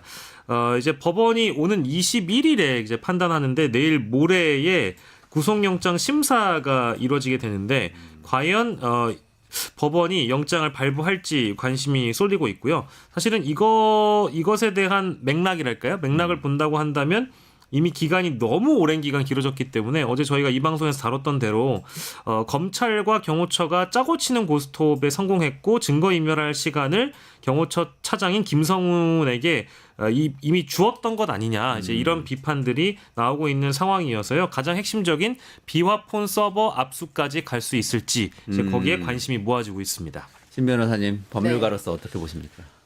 사실 이 김성훈의 그 구속을 막고 있었던 거는 어떤 증거를 열면 안 되는 증거 때문에는 아닐까. 김성훈 개인 자체를 보호할 리가 없잖아요. 네. 그리고 김성훈 이퀄 윤석열도 아니고요. 그렇기 때문에 검찰이 저렇게까지 김성훈에 대해서 구속영장 청구를 하지 않았다는 것은 어떤 증거적인 측면이었을 텐데 사실 지금 보니까 이 비아폰에 관해서는 뭐 여인영 사령 전 사령관이 제출했던 비아폰이라든지 이진우 사령관, 곽종근 사령관이 제출했던 그 비아폰, 그 경호처에서 나눠준 비아폰 로그 기록이 전부 다 삭제된 채로, 전부 다 먹통인 채로 다 제출이 되지 않았습니까? 그렇기 때문에 이거 원격으로도 다 이 조정이 가능하구나. 그렇다면 무엇인가 서버만 남았을 텐데 그 서버를 삭제하라는 지시가 있었는데 그것을 반대했던 간부들이 있었다 이런 이야기도 있지 않았습니까? 네네. 그런데 그렇게 김성훈 차장에게 반대하고 김성훈 차장이 윤석열 옹이하라라고 체포영장에 나왔을 때 옹이하라라고 했을 때 반대 목소리를 내던 간부는 지금 해임 의결을 받았습니다. 그러면서 비아폰 서버는 자동적으로 증거가 다 이렇게 없어진 게 아닐까, 증거를 모두 다 인멸한 게 아닐까라는 저는 생각을 해보고요. 그렇다면 이제 검찰도 증거가 인멸됐어? 그러면 이제 한번 구속영장을 청구해보지라고 했을 수도 있다. 그렇지만 또 한 가지 지켜봐야 될 게 검찰은요. 풀어주고 싶은 사람은 어떻게든 풀어줍니다. 김학의도 풀려난 건 결국엔 검찰 잘못이고요. 그리고 유동규도 아무런 책임을 묻지 않고 무죄가 나온 건 검찰이 그렇게 만든 거예요. 검찰을 만들 수가 있거든요. 그렇기 때문에 지금 구속의 필요성, 구속영장 실질심사가 이제 21일에 앞두고 있는데 그때 구속영장의 필요성, 구속의 필요성을 소명할 때 아마도 이런 얘기를 할 거예요. 김성훈이 이미 검찰 측에는 비아폰 서버 기록을 일부 제출했거든요. 검찰이 밝혀지기를 바라지 않는 그렇게 일부 기록에 대해서는 이미 검찰에게 임의적으로 제출했어요. 경찰에 제출한 게 아니라 검찰에 제출했다는 것도 의미가 있죠. 그렇기 때문에 뭐 증거는 이미 확보가 됐고 그렇다면은 구속의 필요성이 그렇게 크다고 보지 않게 검찰이 주장할 수가 있고 그래서 실제로 구속이 되는지까지는 지켜봐야 되지 않을까. 사실 김성훈 차장이 지금까지 해왔던 것들 너무나 많은 것들이 밝혀지지 않았습니까? 그랬을 때 이것마저 구속영장이 기각된다면 검찰은 정말로 끝까지 한통속이다라고 밖에 볼 수 없는 거죠. 방금 충격적인 얘기네요. 이게 그 김성훈이 그 구속영장이 발부가 안 될 수 있다는 말씀. 기각될 수 있다는 말씀이신데. 예. 그렇죠. 엄청나게 충격적인 얘기인데 네. 설마 그렇게까지 할까? 예. 근데 저는 그렇게까지는 생각을 못 해봤고요. 이 얘기는 너무 충격적인 얘기인데 저는 이미 범죄가 완성됐다고 봐요. 예. 제가 범죄라고 표현한 이유는 이 검찰과 김성훈과의 그런 어떻게 보면 모의를 통해서 만약에 그 최근에 보도가 다 나오지 않았습니까? 예를 들어서 이제 여인영 전 방첩사령관의 그 비화폰이 이미 로그아웃되어 있는 걸 발견해서 특수본에서 이제 그 상황에 대한 질의를 하니까 여인영 쪽에서 저쪽에서 강제로 로그아웃 시킬 수 있고 삭제할 수 있다. 그래서 그렇게 한 것으로 보인다라는 특수본에서 이제 특수본발 기사가 나왔잖아요. 한겨레 단독 보도가 나왔잖아요. 네, 원격으로. 원격으로 원격 삭제 정황이라는 이제 단독 보도가 나왔는데요. 근데 그동안 도대체 이렇게까지 3번이나 구속영장을 반려한 이유가 무엇일까? 이 검찰과 이제 경호처 간에 어떻게 보면은 이제 그 협업이 있는 건가? 아니면 검찰이 뭔가 구린 게 있는 것인가? 그렇기 때문에 그걸 감추기 위한 것인가? 이런 논란들이 상당히 있었잖아요. 저는 그 기간 동안 상당히 시간을 좀 벌었다고 보고요. 아마 그 시간 동안 상당 기록은 이미 삭제가 되지 않았을까. 그래서 저는 이게 나중에 특검이 가서 이런 상황에 대한 전체적인 조사가 다시 돼야 될 것 같아요. 증거 인멸에 대한 부분까지. 특검이 가려면 일단은 지금 상황으로 봤을 땐 빨리 파면이 결정이 되고 나서 국회에서 뭔가 상황이 바뀌어서 특검이 받아들여져야 되는 거죠. 그리고 이 권한대행도 파면이 되고 나면 태도를 바꿀 거라고 이제 예측을 해보면서 안 바꿀 낙관적으로 거 60일 지나야 될 것 같습니다. 아니면 정권이 바뀌어서 정권이 바뀐 다음에 특검을 도입해야 되는데 지난한 과정이네요. 근데 지금 5시 46분인데 아직 발표 안 난 거 보니까 참. 기일 결정 오늘 안 나는 것 같아요. 네. 네. 그래도 저희 끝내주는 경제 진행하는 동안에 그래도 좀 나오길 바라고 나왔으면 좋겠. 왜냐면 이거는 뭐 어디까지나 그냥 언론에 통지하는 거니까 네. 퇴근 이후 전송 누르면 바로 뭐 알려줄 수 있는 거 아니겠습니까? 네. 그렇게 생각이 들고 이 오늘 나온 단독 보도 중에는 사실 이 내용만 마지막으로 말씀드리고 가야 돼서 김성훈 차장이요. 그 경호처에서 지급한 사령관들에게 지급한 비화폰 기록 삭제 지시 부분을 가려서 검찰에 보고서를 임의로 제출했다라는 내용이 있습니다. 뒤늦게 이제 이 내용이 확인됐는데 원래 보고서에는 김성훈 차장이 비화폰 기록을 삭제하라고 지시한 내용이 포함되어 있는데 그것을 검찰의 증거로 임의 제출할 때는 가려가지고 해당 내용을 가려서 제출을 했다라는 거예요. 그래서 이 내용이 사실은 서울고검에 있었던 영장심의위원회에서 이 사람은 구속을 해야 되겠다. 영장 청구해야 되겠다라는 대목의 결론을 내리는데 가장 비중 있게 다뤄진 내용이라고 하고요. 이제 이런 것만 보더라도 김성훈 차장은 이번 증거인멸의 핵심 역할을 한 당사자다라고 봐야 될 것 같습니다. 이 사람이 구속된다고 해서 비화폰 서버를 확보할 수 있는 건 아니잖아요. 네, 그렇죠. 비화폰 서버에 대한 압수수색이 돼야 되는 것이고 또 그거는 그거대로 또 이제 아마 이제 쉽지 않을 거거든요. 또 이제 국가안보상의 목적 때문에 응하지 않는다라고 할 것이기 때문에 이참에 우리가 이제 이런 수사를 2번째 겪잖아요. 네. 그래서 이참에 그 다음에 뭐 어떤 문제가 있어서는 안 되겠지만 이 국가안보시설이라는 이유로 이런 내란 범죄에 대한 수사 자체를 못하는 상황에 대한 한번 제도적 점검이 좀 필요한 것 같습니다. 네, 결론적으로는 어쨌든 내란 수사를 제대로 하려면 특검이 들어와야 되겠다. 지금 이 검찰에서는 도저히 잘 될 것 같지가 않다. 이런 좀 암울한 결론인데 결국은 잘 되겠죠. 결국은 잘 되리라고 믿으면서 오늘 끝장 뉴스는 마무리하고 끝내주는 경제로 넘어가야 될 것 같아요. 끝내주는 경제에서는 이광재 명지대 석좌 교수 전국대 사무총장 나오시고요. 지금 우리가 하고 있는 이야기 연장선에서 이렇게 우리가 긴장하고 싸우고 있는 동안에도 또 이 민감 국가로 미국으로부터 지정을 받고 외교적인 난관에 많이 봉착해 있습니다. 그 이야기 좀 집중적으로 분석해 볼 예정이니까 끝까지 들어주시고요. 오늘 같이 해주신 신유진 변호사님, 윤형중 대표님 그리고 박영식 에디터님 같이 인사드리면서 끝장 뉴스 마무리하도록 하겠습니다. 고맙습니다. 감사합니다.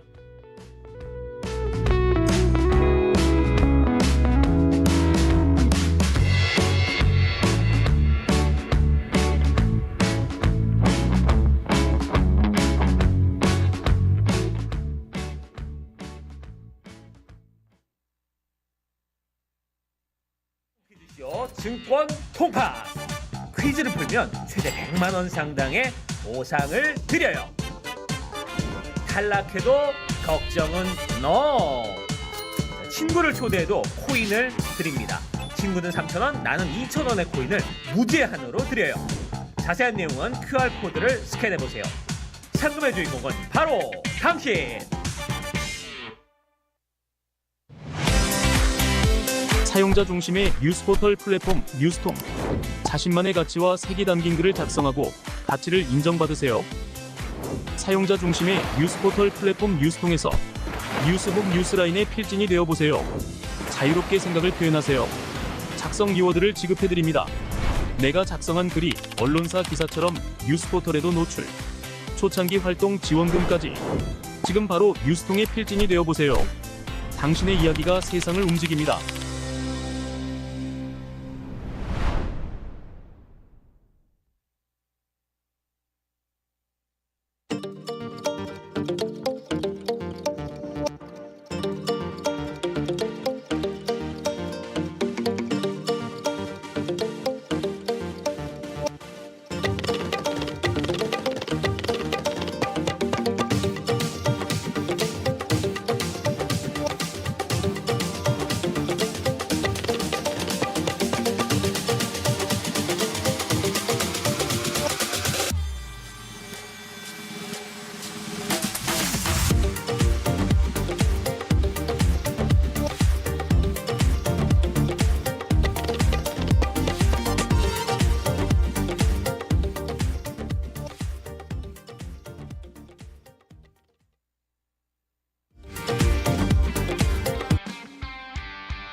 네, 헌법재판소에서 탄핵 심판을 어떻게 해야 되냐 이런 얘기에 다들 정신 쏠려 있는 동안에도 나라는 굴러가고 있습니다. 미국은 우리나라를 민감 국가로 지정했고 이 토허제라고 토지거래에 관련된 제도 왔다 갔다 하면서 서울시장이 굉장한 비판을 받고 있고 이 모든 현안들 빨리 리더십에 바로 서서 잘 처리해 나가야 될 텐데 걱정입니다.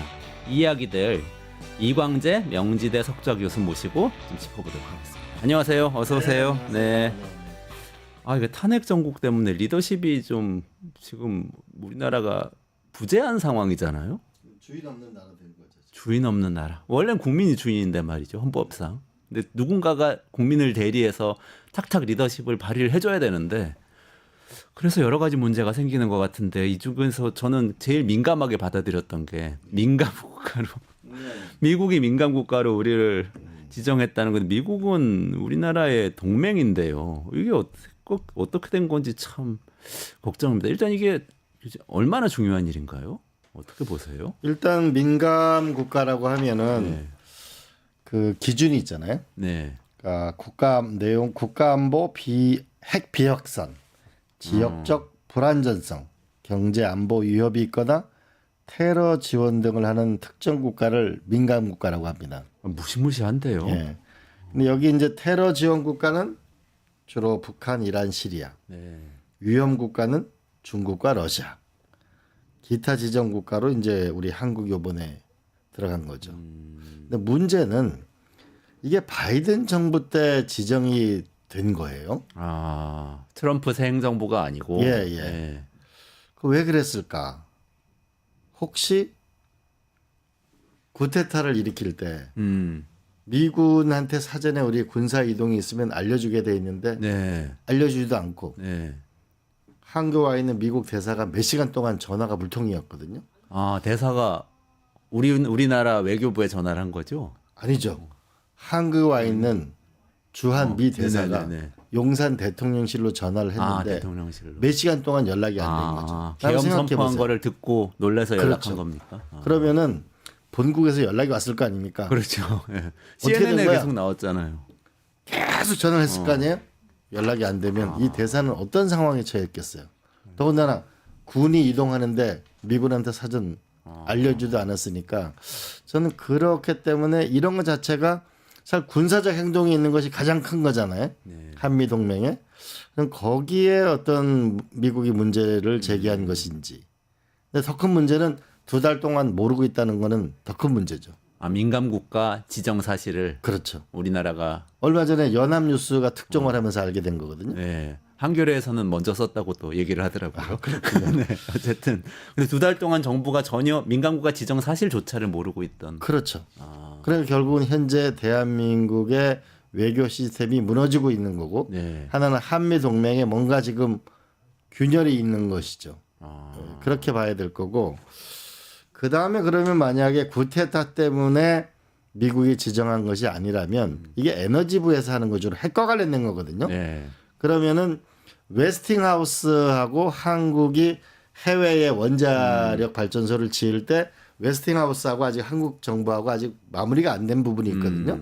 그래서 이것을 문제 삼으려고 하는 것인지 아니면 윤석열 씨가 그 2003년부터 우리는 1년 안에 핵무기를 만들 수 있다든지 뭐 나경원 의원 등 주요 분들이 뭐 이렇게 한국이 핵무기 사실은 이거는 북한의 핵을 가졌기 때문에 우리가 안보상의 근본적 변화를 꾀해야 되는 건 맞지만 핵을 우리가 갖는다는 건 좀 다른 문제일 수 있거든요. 네.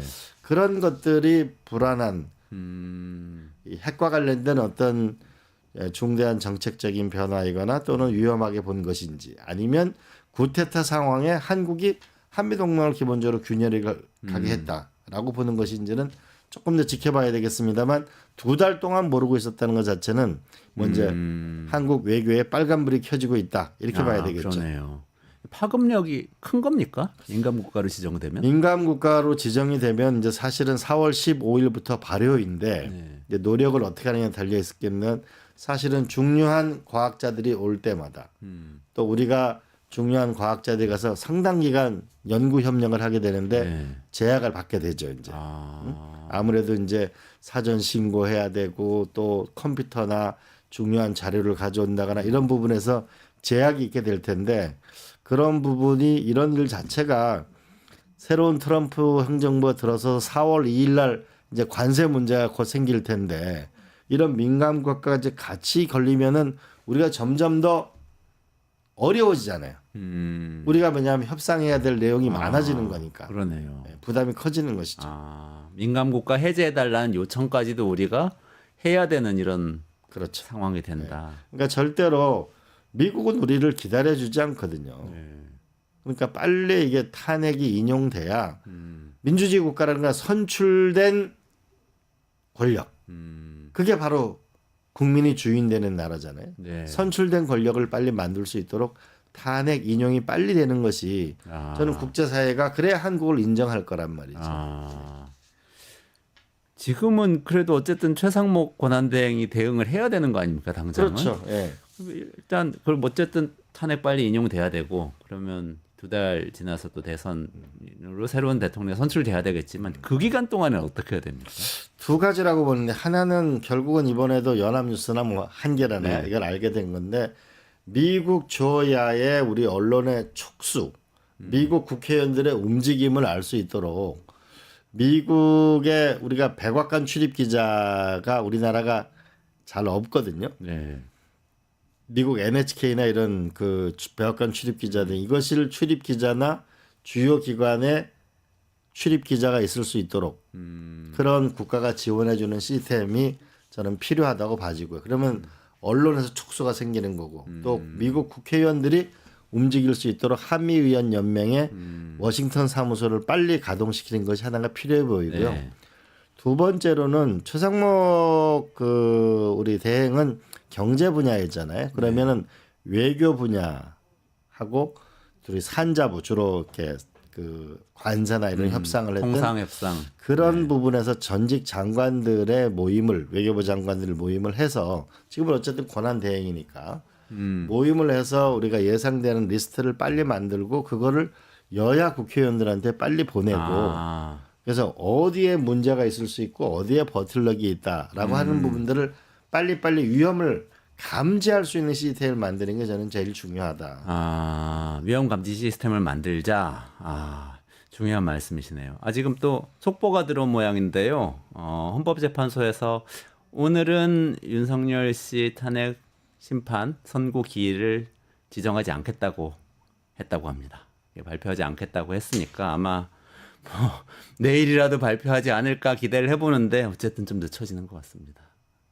빨리 돼야 될 텐데 결국은 이 세계 질서는 하루가 다르게 변하고 있잖아요. 이때 빨리 정상화돼야만 이게 국민들은 정말 이 내란 불면증이라고 그러는데 그 경제도 어렵고 국민들의 심리적 상태도 매우 어렵고 빨리 해소됐으면 좋겠습니다. 사실 이건 여야의 문제가 아니잖아요. 네, 그렇죠. 그리고 진보 보수 판사분들의 이런 문제도 아니거든. 사실은 지극히 상식적인 거거든요. 계엄은 잘못된 것이고 그렇죠. 국회를 쳐들어간 거는 반헌법적인 것이죠. 아니 오늘이라도 기일이 지정돼서 금요일 이번 주 금요일까지는 끝나나 했더니 그건 아니고 또 어쩌면 이제 다음 주로 넘어가는 것 같은데요.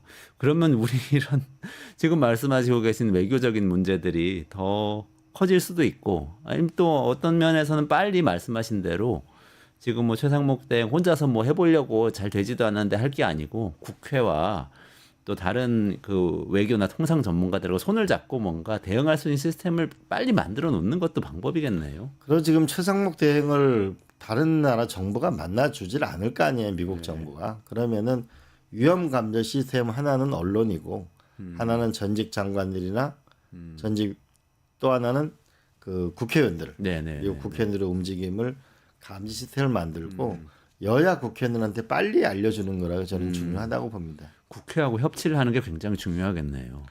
그렇죠. 그래 일반적으로는 국회의장이 권한 대행을 하는 게 맞는 거거든요. 이럴 때. 네. 그렇잖아요. 정말 아쉽습니다. 헌법상 우리 조항이 그렇죠. 그렇게 만들어져 있지 않아서 그런데 그리고 빨리 최상목 대행도 참 아쉬운 게 정치를 하지 말고 경제 살리기에만 전념하면 좋은데 그냥 헌법재판소에서 그 나머지 한 명 헌법재판관 임명하라고 그러면 그냥 임명하고 본인은 그냥 경제 살리기 집중하게 되면 오히려 더 국민들이 볼 때 신뢰가 갈 텐데 본인이 괜히 그 정치에 덫에 지금 빠져가지고 헤어나지 못하고 있는 거예요. 정치적 계산을 계속 하고 있는 거죠. 네. 안타까워요. 이 민감국가 관련해서 제가 한 가지 더 궁금한 게 있는데요. 그 북한을 아까 언급하셨잖아요. 북한도 그 리스트에 있다고. 그러면 우리도 민감국가에 지정되고 이러면 이게 아니 뭐 자존심 상하고 이런 문제도 있지만 우리 어쨌든 남북 간의 평화를 유지를 계속 해야 되지 않습니까? 우리의 대북 정책이나 평화 공존과 관련해서 이게 조금 위험한 신호는 아닌지 이게 좀 궁금해요. 지금은 아마 북한 핵과 관련된 아마 주요한 내용이라고 저는 봐지는데요. 그러니까 북한이 이제 핵을 사실 가진 거잖아요. 네. 근데 미국도 트럼프 대통령 입장을 보면은 핵 보유 국가로 지정할 수는 없는 거죠. 네. 그러나 또 핵을 현실적으로 가지고 있는 것처럼 계속 발언을 하고 있는 거란 말이에요. 네. 그러나 우리는 비핵화의 원칙은 확실히 우리는 가져가야죠. 비핵화가 현실적이냐 현실적이지 않느냐는 그건 별개의 문제입니다. 네. 그죠? 네. 그러면 어쨌든 북한의 핵을 우리가 머리 위에 쥐고 있는 사는 거는 우리도 뭔가 안보의 새로운 영역을 만들어야 되는데 이 부분에 대해서 섣부르게 우리도 핵 무장을 하자라고 감정적으로 얘기하면 좋아요. 그런데 기분은 좋다. 네. 이게 결국은 한미 그러니까 미국이 결국 핵무기를 갖고 있는 거잖아요. 그럼 그 핵 우산의 제공을 받는지 한미 간에 그럼 불신한다 이런 얘기가 되잖아요. 네, 네, 네. 아. 그리고 주변 국가는 과연 이거에 동의할 거냐.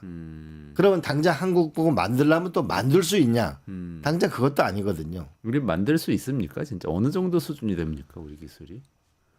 그 원자력 그 이게 만드는 기술은 사실 그렇게 어려운 기술은 아니에요. 네, 네. 그러니까 결국 국제사회에 갖고 있는 통제 기준, 네, 네. 우리의 기술력이 있다고 봐야죠. 아. 그러나 이제 국제사회가 우리가 핵 확산 금지 핵 이런 확산 금지. 이런 것 때문에 사실은 그런 것이죠. 아, 금지 조약을 어기면 안 되니까. 어기면 그렇죠. 제재가 들어오니까. 그게 네. 어겨지는 순간 그러면 바로 이거는 뭐 세계적인 경제 제재 대상이 되는 거고. 네, 네, 그럼 뭐 한국 경제는 어려워지는 거죠. 그러나 우리가 한편으로 북한의 핵을 이고 그냥 지금 기존의 관성대로 살아갈 수는 없어요. 뭔가 새로운 우리의 안보 시스템도 필요하고 평화를 만들기 위한 새로운 우리가 노력도 필요해 보이는데 이런 것 없이 그냥 우리도 핵을 가지자 이렇게 뭐냐면 자꾸 감정적으로 얘기하는 것은 그거는 오히려 한미 간에 긴밀하게 테이블 아래에서 얘기하고 대책을 만들면서 주변 국가를 설득하면서 어떤 안보 체제가 최적일 것인지를 찾아내는 것이 저는 중요하다 생각하죠. 우리가 한번 냉정하게 보면은 박정희 대통령도 핵을 가지고 노력했잖아요. 네네네. 그래서 박정희 대통령 노력을 많이 했어요. 보면 대부분 다 경수로 해요. 근데 월성 1, 2호기만 중수로 해요.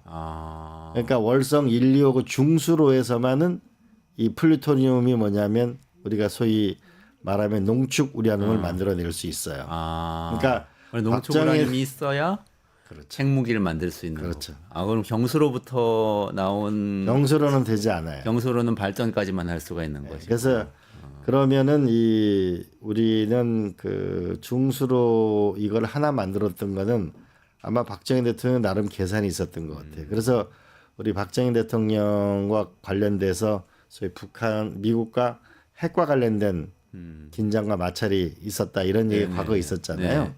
그렇기 때문에 우리를 지킬 수 있는 무기 또 우리를 평화롭게 만들 수 있는 시스템 이걸 가지지만 네네네. 한미 동맹을 기초로 해서 결국은 이 질서를 구축해 나가야 되고 또 우리 힘은 우리 힘대로 만들어야 되고 네. 남북 문제는 남북 문제만의 또 대화로 또 풀어야 될 게 있고 방정식이 복잡하죠. 그러네요. 네. 그런 면에서 저는 이번에 이런 민감 국가로 지정되는 것 자체가 우리가 조금 외교에 미스테이크가 있었다고 보는데 저는 그런 면에서 이번에 그 12.3 그 불법 계엄이 미국으로 봐서 굉장히 불쾌했을 겁니다. 그렇잖아요. 그렇죠. 사전에 얘기도 없고. 네네. 그리고 그게 한미연합사령관하고 바로 붙어 있는 데 아니에요, 거기가. 그렇죠. 네. 그러네요. 그러고 보니까 딱 붙어 있는. 바로 붙어 있는데 거기서 쿠데타를 일으켰는데 군인이 움직이는 걸 알려주지도 않고 여기 지금 이제 떠나가셨지만은 한국에 있는 미국 대사가 미국 외교 서열은 굉장히 높은 분이에요. 네. 근데 그분이 계속 본국에 전화가 왔을 거 아니에요. 우리가 상상해 보면 그림이 딱 나오잖아요. 그러니까요. 굉장히 불쾌했을 겁니다. 능력 없는 외교관으로 느껴졌을 거 아닙니까? 본국에서 본인을 보기에. 네, 근데 이게 뭐 1, 20분이 아니고 몇 시간 동안 이거든요. 네. 근데 또 이 민감 국가 지정에 관해서요. 권영세 국민의힘 비대위원장 같은 경우에는 좀 정치적 발언을 했어요. 그래서 대통령 탄핵된 상황에서 권한대행까지 탄핵하고 친중 반민우선의 이재명 대표와 민주당이 국정을 장악한 것이 가장 큰 원인이다. 이렇게 얘기했는데 어떻게 보세요?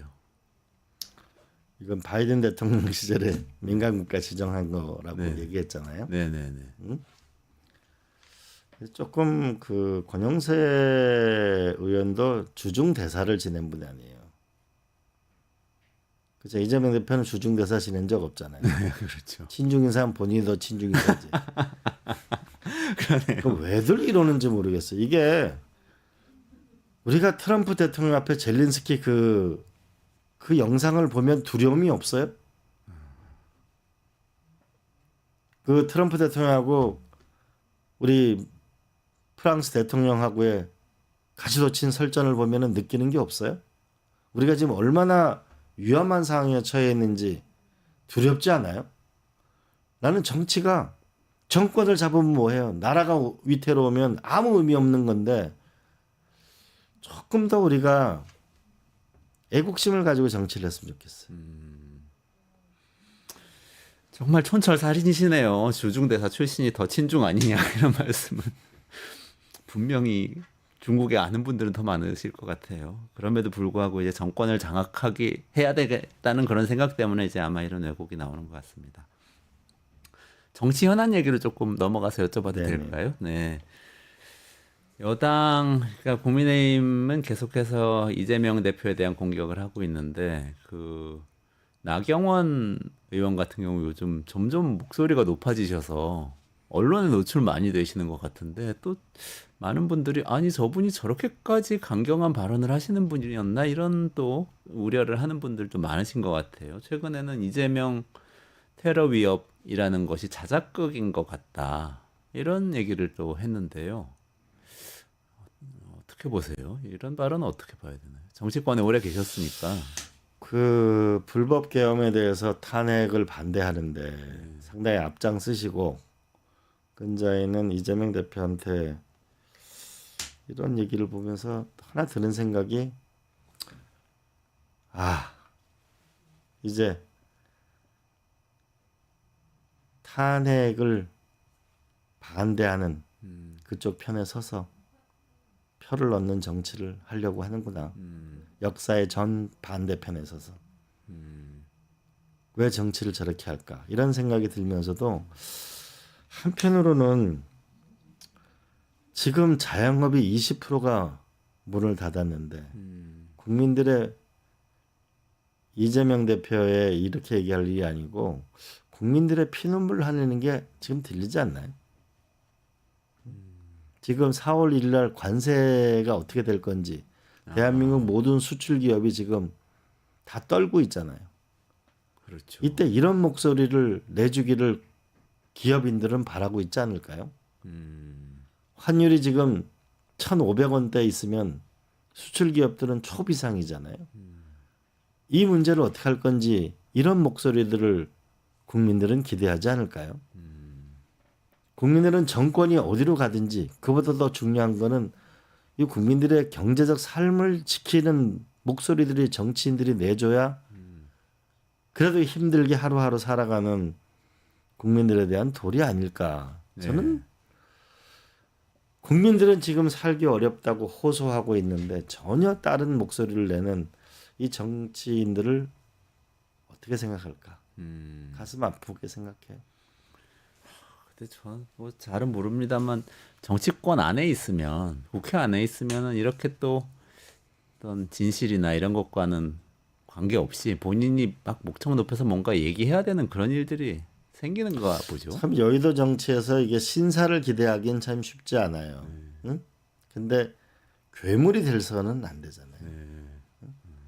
지금이 더군다나 우리 이런 속담이 있거든요. 아프리카에서는 기근이 들면은 기근 비가 안 와가지고 가뭄이 들면 그러면 연못에서 뭐냐면 사자는 사냥을 하지 않는다고 하거든요. 왜냐하면 기근이 들면은 가뭄이 들면은 물이 없으니까 모든 동물들이 다 물을 먹으러 물가로 올 거 아니에요. 네. 그러면 사자가 거기를 지키고 있다가 다 잡아먹기 제일 좋을 거 아니에요. 그렇잖아요. 동물의 왕국에서도 가뭄이 들면은 호숫가에서는 사자가 사냥을 하지 않는다. 이게 뭐냐면은 지금 제일 중요한 건 국민이 사느냐 죽느냐 하는 시기잖아요. 이때 뭐냐면 정권을 잡고 내가 유명해지고 당권을 가고 무슨 후보가 되고 그런 부분을 국민들이 어떻게 볼까. 조금 두려운 마음으로 우리가 정치를 해야 되지 않을까 싶어요. 그러게요. 그렇게 좀 신사가 되지는 않아도 괴물이 되지 말아야 되는데 또 이런 자극적인 발언이 계속 나오는데요. 예를 들면 안철수 국민의힘 의원 같은 경우에는 또 이것도 이재명 민주당 대표 이야기인데 유발 하라리 이 작가하고 22일에 대담을 하기로 했죠. 여기에 대해서 좀 실망스럽다는 얘기를 하면서 그 표현이 너무 자극적인데 이게 공개 토론이라는 거는 부산에서 목을 긁힌 뒤에 죽은 듯이 누워있는 이재명 대표의 모습과 너무나 유사한 행동이다. 이런 좀 글을 SNS에 썼어요. 이것도 말씀하신 그런 괴물이 되는 모습하고 비슷한 거 아닌가요? 어떻게 보세요? 너무 좀 그 서글프다고 생각해요. 오히려 유발 하라리를 사랑하는 국민들 작가가 우리 그 작가를 좋아하는 분들 많잖아요. 오히려 이재명 대표가 그 유발 하라리랑 했을 때 어떤 얘기를 하는지 우리가 더 관심 있고 새로운 미래는 어떻게 될 건가 이런 얘기하면 오히려 더 참 좋은 기획이었다. 좋은 만남이 되길 바란다. 이렇게 하는 게 맞는 거 아닌가 싶고요. 저는 그 한번 이 자리에서 제가 인터뷰한 분 중에 최명신 장군이라고 있습니다. 아, 네네네. 네, 그 월남전 때 파월 사령관으로였고 그 돌아가시고 나서도 동작동 국립묘지에 사병이 묻히는 자리에 있는데 그분을 제가 인터뷰를 몇 차례 한 적이 있었어요. 근데 그분을 인터뷰한 제가 정말 감동적이었던 게 6.25 전쟁 중에 네. 강원도 인제에서 전투를 하다가 북한군을 체포합니다. 네. 누구를 체포했냐면 김일성의 오른팔인 기론팔을 체포합니다. 네, 네. 얘기를 해보니까 엘리트인 거예요. 그래서 최명신 장군이 너가 결국은 인민을 잘 살게 하기 위해서 그걸 만들었다면서. 우리 남한에 가서 인민을 잘 살게 하는 나라를 만들자라고 해서 설득했다는 거예요. 그러니까 김일성의 오른팔, 그러니까 김정은의 할아버지죠. 네, 네, 네. 그 김일성 장군이 준 총으로 자결할 수 있게 해달라. 아, 얘기하면서 아이를 둘을 부탁을 했는데 남한에 데려가서 키워달라. 네.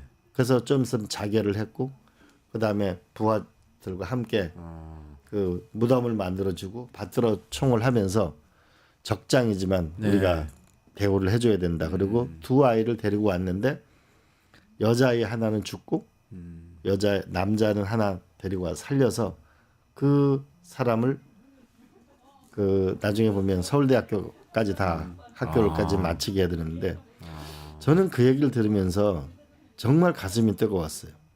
6.25 전쟁에 서로 죽고 죽이는 전쟁의 한 와중에 김일성의 오른팔을 체포했는데 거기서 뭐냐면 우리가 남한으로 가서 잘 사는 나라를 만들자.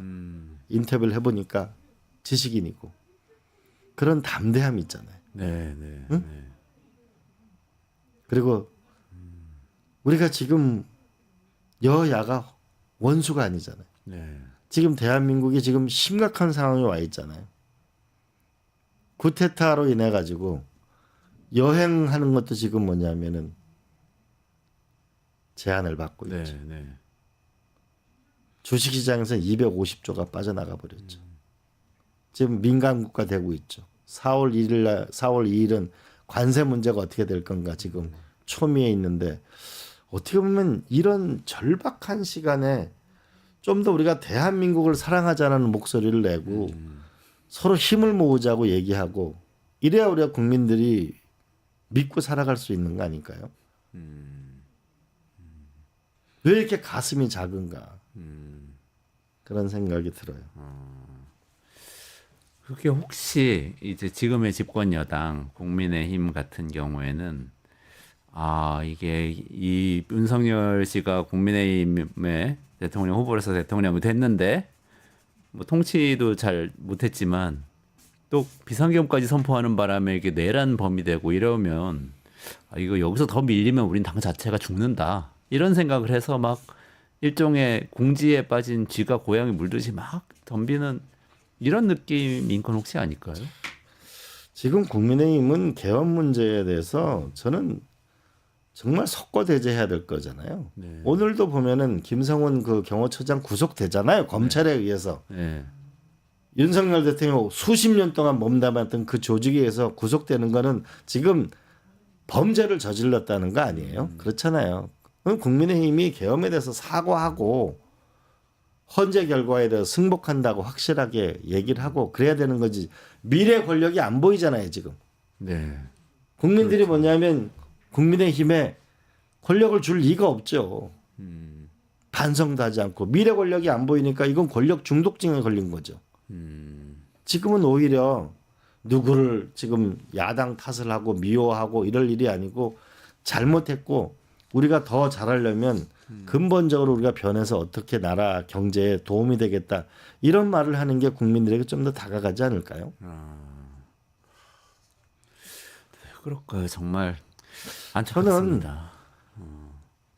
이제 국민의힘이 더 이상 보수가 아니라고 봐요. 제가 아까 최명신 장군을 얘기했던 건 네네네. 그런 모습이 진정한 보수거든요. 그렇죠. 나라를 크게 보고 포용할 수 있고 네네. 그런 게 보수인데 저는 완전히 지금 극우화돼 가고 있다고 봅니다. 저는 민주당이 빨리 더 분명하게 중도의 길을 확실하게 실용의 길을 가서 완전히 저는 이 극우와 되고 있는 이 국민의힘과 확실한 차이를 분명하게 해서 나라를 정상국가로 빨리 만들어야 된다. 그리고 진보에게도 자기가 살 땅을 마련해 줘야 된다고. 너무 안타깝게도요, 국힘이. 그러네요. 예. 그럼 민주당이 해야 될 일이 굉장히 많아지네요. 그러면 사실 민주당 그래도 진보적인 정책을 많이 내면서 지금까지 왔는데 사실 보수가 헌법 질서를 지키겠다는 세력이 원래는 보수인데 사라져 버리니까 거기까지 책임을 져야 되는 이런 상황이 됐네요. 말씀대로. 그렇죠. 지금 대한민국의 국힘은 더 이상 저는 보수가 아니다라고 봅니다. 그리고 이제 극히 일부 이 계엄은 잘못했다고 얘기하고 탄핵은 돼야 된다는 국힘의 또 일부 정치인들이 있는 거죠. 네네네. 그러나 또 일부 정치인들은 정 역사의 정반대의 방향으로 가고 있죠. 저는 그것과 국민들이 과감하게 결별해야 된다고 봅니다. 별별의 시간이네요. 안타깝습니다. 화제를 좀 돌려서 정책 이야기 좀 여쭤봐도 네네. 될까요? 네. 추경 논의네요. 추경 예산 편성에서 지금 어려운 경제에 정부가 나서서 좀 재정으로 활기를 불어넣어야 된다. 이런 논의 사실은 계엄 선포 이후에도 뭐 연초부터 계속 진행됐지 않습니까? 사실 정부에서도 조금 최상목 대행도 하려고 하는 것 같은 그런 발언을 하기도 하고 그랬었고 민주당도 주장을 하고 그랬는데 지금 안 되고 있는 거 아닌가요? 지금 뭐냐면 추경은 고사하고 그 예산 조기 집행을 해야 되거든요. 네. 왜냐하면 지금 경제가 어려우니까. 부산 같은 경우에는 자영업자 19%가 문을 닫았거든요. 우리가 길거리 다녀보면 전부 지금 임대 엄청 나오잖아요. 네네. 가게 문 닫는데. 저희 동네에도 서울 한복판인데 상가 비어 있어요, 다. 그러니까 밤에 꼼꼼하니까 더 황당하잖아요. 네. 그러면 예산 조기 집행을 아주 지속적으로 매주 이 결과를 발표해 줘야 되거든요. 지금 안 하고 있거든요. 네. 더 나아가서 저는 추경을 안 하는 이유를 이렇게 봅니다. 여야가 합의를 안 하는 걸 핑계를 대지만은 다음번 당선자가 왔을 때 그때 추경을 만들면은 기재부가 입김이 세지잖아요. 일종의 다음 권력한테 충성하는 모습을 보여주기 위해서다. 저는 그렇게밖에 생각이 안 돼요. 지금 보면은 전 그 부처, 전 그 지방 정부까지 예산 조기 집행 실태를 매주 평가하고 어떻게 우리가 경제를 살리는가 비상 체제가 돼야 되잖아요. 그리고 추경 같은 데도 더 해달라고 지금 해야 되잖아요. 그렇잖아요. 근데 최상목 대행은 사실 경제부총리고 경제 전문가인데 그래도 지금 대통령 권한 대행이 결정하면 할 수 있는 거 아닙니까? 당연하죠. 예산 조기 집행도 바싹 해야 되고. 그러니까 우리가 헌법재판관을 임명하는 거는 본인이 또 따르질 않아서 헌법재판소에서 임명을 하라고 했잖아요. 네네네.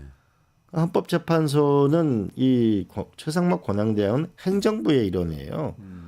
국회가 명하고 법원이 결정을 했으면은 지금 불법을 저지르고 있는 거예요. 빨리 이런 거를 해소해 버리고 제발 정치를 잊고 본인은 행정부의 일원으로 법을 집행하는 사람으로서 경제 살리기에만 집중하면은 훨씬 더 보기 좋을 텐데 아쉽고 안타깝고.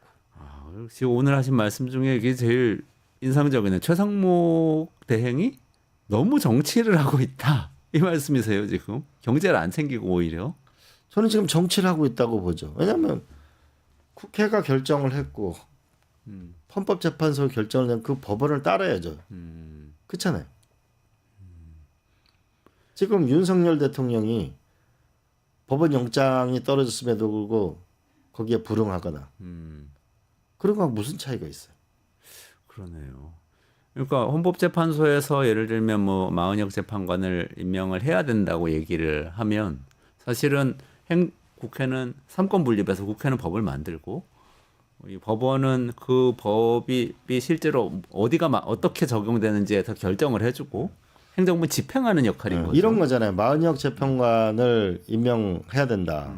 그래서 국회에서 뭐냐면은 얘기를 했잖아요. 그러니까 여야가 합의를 해달라고 그랬잖아요. 그러니까 우원식 의장이 합의된 문서를 낸 거 아니에요. 그렇죠. 네. 그래도 안 했잖아요. 그래가지고 결국은 권한쟁의를 해가지고 헌법재판소로 넘어갔잖아요. 헌법재판소에서 임명을 하라고 결정을 했잖아요. 그럼 삼권 분립기관에서 국회와 법원이 결정을 했으면은 행정부의 일원인 행정부는 뭐냐면 법을 집행하는 사람이잖아요. 그렇잖아요. 국회가 사실 가장 높은 권력을 갖고 있는 거거든요. 왜냐하면 국민이 선출한 권력이니까. 네네네.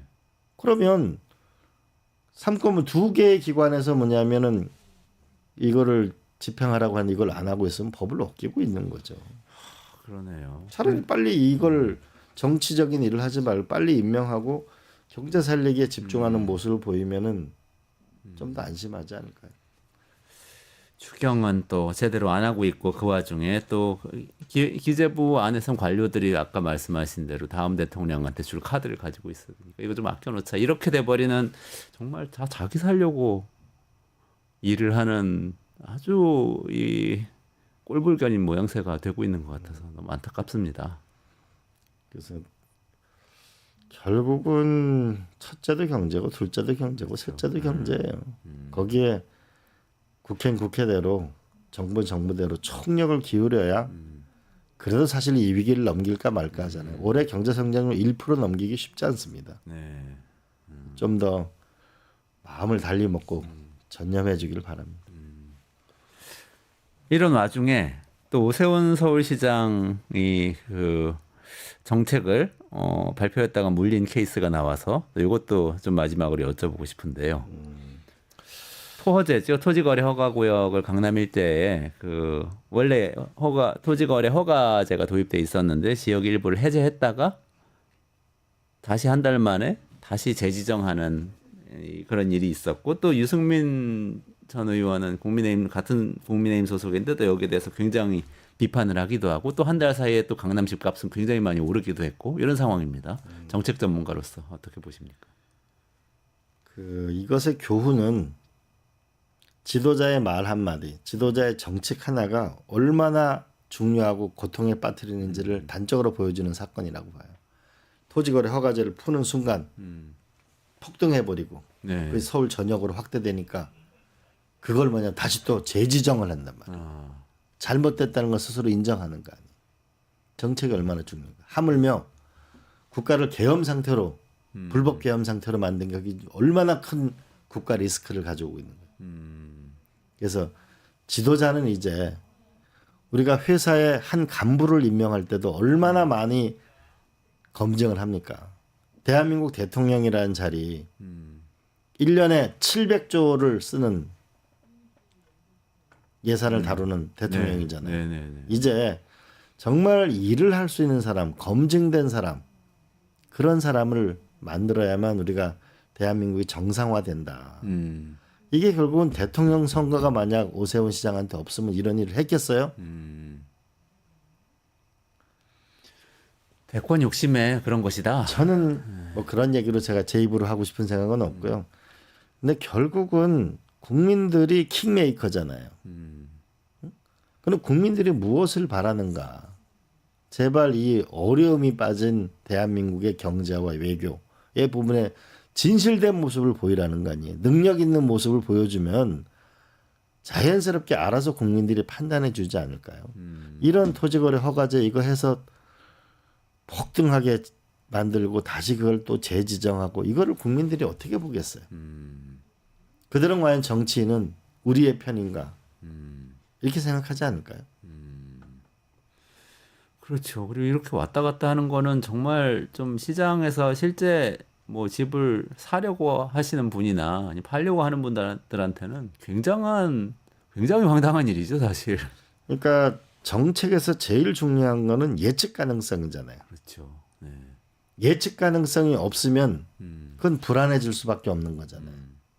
그렇잖아요. 그렇죠. 지금도 보면은 전 세계 금값보다 한국 금값이 20% 비싸잖아요. 그건 뭐예요? 사람이 불안하다고 생각하기 때문에 금값을 사니까 금값이 20% 오르는 거 아닙니까? 금을 사둬야겠다. 불안하니까. 그렇죠. 그러면 뭐냐면 이거는 서울 토지거래 허가제 하나 때문에도 흔들리는데 계엄이라는 하나 이 불법 계엄 하나 때문에 전 세계 금값이 20%가 비싸다는 얘기는 국민이 그만큼 불안하다고 느끼는 거 아니에요. 또 20%의 자영업자들이 문을 닫고 있잖아요, 지금. 네. 이 고통스러운 상황에 대해서 좀 더 책임 있고 분명하게 처신을 해야 되고 국민들도 이제 우리 이번에 봤잖아요. 임금 왕자 우리 세계고 나왔을 때 우리가 알아봤어야 되는 겁니다. 윤석열 씨가. 그래서 이제 앞으로는 좀 제발 능력을 가지고 일을 할 수 있는 사람을 선택하는 그런 시대가 열리기를 간절히 소망합니다. 전 누구를 비난하거나 이러고 싶은 생각은 없어요. 아, 네. 뭐 그 행간에 다 있습니다만 어쨌든 직접 비판을 안 하신 걸로. 근데 저는 사실 사실 이 2월에 오세훈 서울시장이 발표한 거잖아요. 그냥 이건 제 의견입니다. 그때의 토지거래 허가 제도에 대해서 상당히 근본적인 변화가 될 수도 있는 건데 발표를 그때 했어야 되는 거였나 하는 생각은 사실 듭니다. 그게 필요하다고 하더라도 굉장히 혼란스러운 상황이잖아요. 조기 대선이 언제 올지 모르고 파면이 언제 올지 모르는 이런 상황에서 그거를 시장을 자극을 했어야 되는 건가? 불안 심리를 더 부추기진 않았을까? 여기 이런 것 같아. 그 정책이라는 거는 국민들이 받아들여야 되고 경제는 또 심리라는 말도 있잖아요. 네네. 그렇기 때문에 어떤 정책을 발표할 때는 충분한 검토 과정이 있어야 됩니다. 여러 가지 시나리오도 검토해 봐야 되고. 그런데 어느 순간 우리 한국 정치에 병이 들은 게 지난 정부의 정책은 무조건 안 하는 거. 그다음에 또 하나는 정책의 즉흥성이 너무 늘어났어요. 어느 한 날 갑자기 의사 정원을 2,000명을 늘린다든지 아, 네네네. R&D 카르텔이 있다고 그래가지고 갑자기 5조 원을 깎아가지고 과학자들에게 엄청난 자괴감을 던져준다든지 네. 이런 정책의 예측 가능성과 이 시나리오별로 치밀함이 있어야 국민들이 똑똑하잖아요. 이걸 받아들일 수 있거든요. 그런 이 좀 정상적으로 작동되어지고 예측 가능한 나라를 만드는 게 저는 이번에 탄핵이 인용되면 가장 빨리 저는 대한민국에서 해야 될 일이라고 생각합니다. 예측 가능한 나라를 만들어야 된다. 네, 이광재 교수님의 말씀 여기까지 좀 들어야 될 것 같은데요. 그게 원래 보수의 모토인 것 같기도 한데 예측 가능한 나라 만들기. 근데 지금 어쨌든 민주당이 그 지금까지 짊어져야 되는 그런 상황이 됐습니다. 예, 이제 국힘은 더 이상 대한민국의 보수 정당이 아니라고 저는 생각합니다. 알겠습니다. 네, 이광재 명지대 석좌 교수하고 현안들 짚어봤고요. 이 문제 끝내주는 경제는 매일 오후 5시 45분에 라이브로 진행됩니다. 오후 5시부터 끝장 뉴스 라이브로 진행되니까요.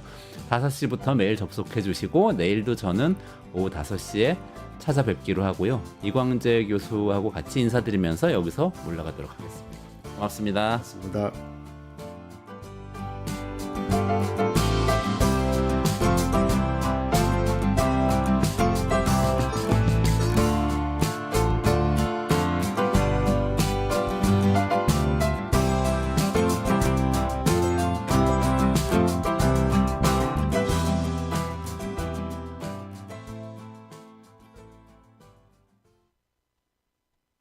뉴스토마토 K평화연구원이 12.3 내란을 막아낸 시민영웅 1000명 찾기 프로젝트를 진행합니다.